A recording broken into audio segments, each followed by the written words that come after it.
Almost everyone knows of the yin-yang symbol, aka taijutsu. Some say it is the symbol of balance. Others say it represents the duality of life, where one thing has to exist in order to define its opposite. Still others claim it represents the impermanence of existence. It is all those things, and they completely miss the point. They, whoever the proverbial they is, say that an action starts with a thought.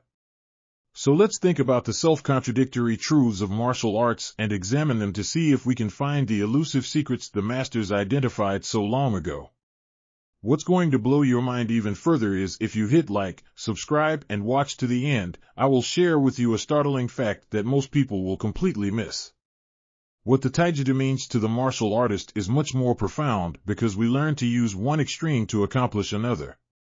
By following the lessons taught to us by such a simple symbol, we are capable of accomplishing amazing feats of strength, speed, power, timing, distance management, and many more that have captivated millions of people for literally centuries and spawned hundreds, if not thousands, of martial arts systems and variants, all performed with one head, 2 arms, 2 legs, and a torso.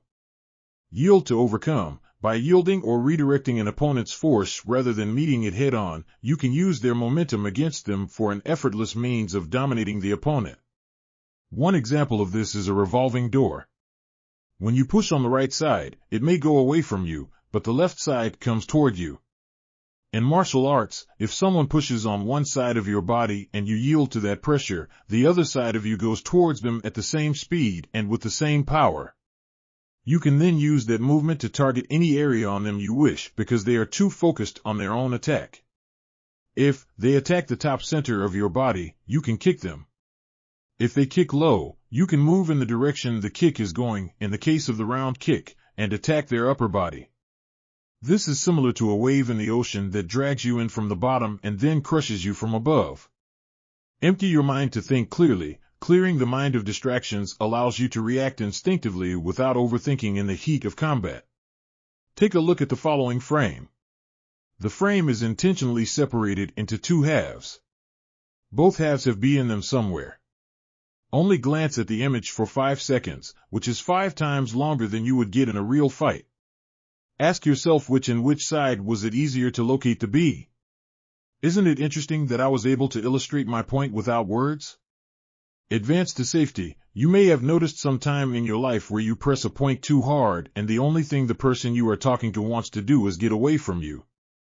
The same thing applies in martial arts. In battle, especially a striking battle, the closer you get to an attacker at the time of attack, the safer you are. This is because you move the target point from the location the person is attacking, effectively make them miss. For a jab or straight attack, you move forward and to the side of the attack. For a cross, hook, or any other arching attack, you move in the direction the attack is going and forward. For an uppercut or upward sweeping kick, you move downward and forward, stopping the kick before it reaches full momentum and extension. In any case, if you move backward, you just give the attacker another opportunity to attack you again. Nature abhors a vacuum. By retreating, you give your opponent the chance to fill that void. Fight for peace. This has a twofold meaning.